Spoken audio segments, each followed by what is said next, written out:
Holy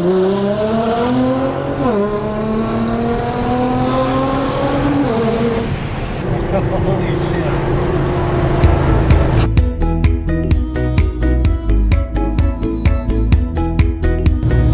Can I get you anything else? That'll be it.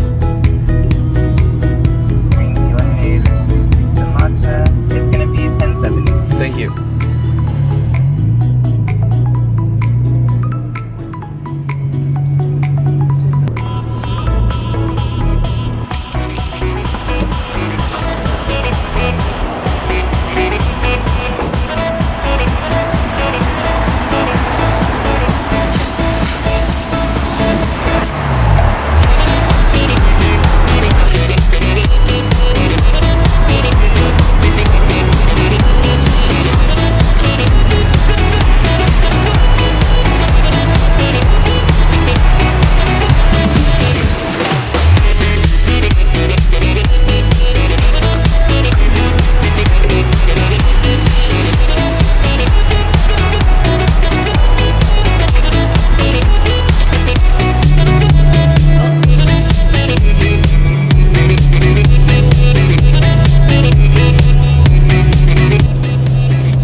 What's up guys? My name is Adrian with R35 Life, and today I am going to show you 5 things that I absolutely love about my Nissan GTR. Right now we're actually at the very top of Azusa Canyon, California. It is absolutely beautiful.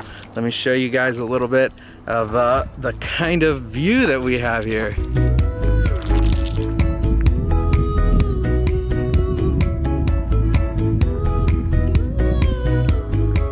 So we brought her up the canyon today.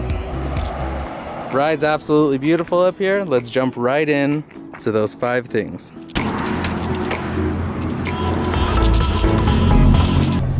Okay guys, so starting right on with number 1, R mode switches. So in case you guys don't know what these do, the left is going to control the transmission. It controls how fast and how aggressive each shift is. The same thing if you put it down, it'll go into snow mode, which obviously makes it a lot less aggressive, doesn't shift quite as fast, and lets you drive a little bit slower on the snow.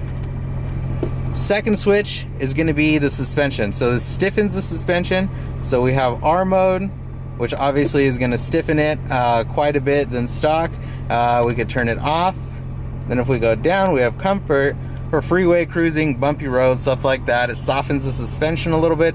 It makes it a lot easier for the car to basically carry with all of the bumps. And then the very last one is actually traction control. So we can go R mode, and that's basically gonna be less aggressive traction control. It's not gonna be slowing you down as much when you're cornering, or basically super R mode is completely turning off traction control. And at that point, you can just swing this car around and without having not one bit of that computer stopping you. So that is my first thing that I absolutely love about this car. It's literally like a video game. It's amazing. Kind of gives it that race car feel. Perfect. Number 2, the ignition switch in the middle. This is probably one of the best things I like about this car. I mean, it really gives it kind of like exotic feel without the exotic price. I mean, there's not very many cars that are not exotics that you actually get to press the start button in the middle, which is pretty cool. It's just a small detail. I know it's not that big a deal, right? All cars turn on regardless of where it is, but it looks pretty cool and it's pretty fun to be able to hop in your car, start it in the middle. People who have never been in a GTR are usually freaking out. They're like, what the heck did you just click? How did you even turn the car on? So, all right guys, so hopping right into number 3 is gonna be maintenance costs. Now, this is gonna be a little bit subjective, right? Because what is a low maintenance cost to one person may be a high maintenance cost to another person. So I work a 9-to-5 job. right? I'm not exactly the richest person in the world. I didn't come from money. I did finance this car, so it's not like I was able to pay it all cash. So definitely one thing, when I was looking for a performance car, I absolutely had to have a reasonable maintenance cost. It's very low maintenance. I have friends that work on these cars, so I never have to pay too much for it. I am gonna go into a breakdown of what maintenance has costed me for a year pretty soon here in 2 weeks. So definitely subscribe if you want to see specific numbers. I will be breaking it down for exactly how much I spent for 12 full months of maintenance on this car, which so far have already included brake pads, all 4 rotors, going to need tires very soon. They're definitely going out soon, so I'm just going to replace all 4. The most expensive thing on this car to maintain is going to be 1, the differential change. The fluid on the differential and the transmission is well over $1,000 job, as well as 2, the brakes, $1,000 to $1,500 job. Other than that, everything else is very basically priced, so I absolutely love that. All right guys, let's hop right into number 4, which is going to be aftermarket support. Now, a lot of you guys already know that the aftermarket support for GTR, for Nissan, and I mean for most cars nowadays, is pretty strong. But I feel like for GTR, so whether you're buying brand new parts or you're buying them off of forums, Facebook, Instagram, it doesn't matter.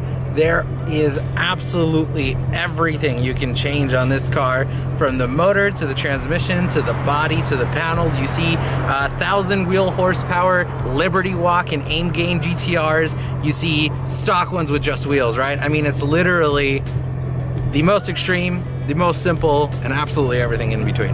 Now, number 5. Okay, so reliability. What does that mean for a performance car? Well, 1, it's never left me stranded. It always turns on. Number 2, self-check system. So this car will immediately check oil pressure, everything that this car needs to run properly without you ever having to worry about driving off and something is not right with the car. To absolutely beat this car in the canyons, I have daily driven it for about 4 months straight, 60 miles round trip, which was absolutely amazing. Even in stop and go traffic, I mean, this thing was just taking it all. I have done, let's just say 55 miles an hour in the car. So, I mean, overall, within 1 year and about 16,000 miles of absolutely enjoying this car the way you're supposed to, I have never had 1 issue. So it's absolutely amazing. If you guys have the chance to get your hands on a GTR, I would 100% recommend it. So there you have it. There's 5 things that I absolutely love about my Nissan GTR. If you think there's anything really cool that I maybe missed out, or maybe things you don't like about it, feel free to leave it in the comments. Please subscribe if you want to see how much money I really put into this car over a 12-month period. And just like that, today's vlog is over, and I'm out.